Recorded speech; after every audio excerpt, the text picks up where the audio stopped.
আজকে আমি আমার নতুন খরগোশটার জন্য একটা সুন্দর বাসা বানাবো।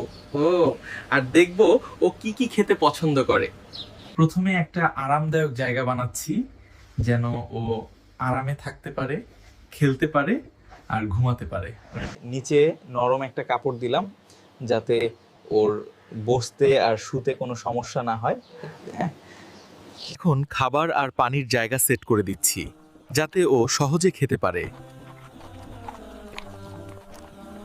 খাবারের জন্য গাজর, একটু শুকনো ঘাস আর কিছু সবুজ পাতা রাখলাম। এগুলো খরগোশ খুব পছন্দ করে। এখন দেখি ওর নতুন বাসাটা ওর কেমন লাগে।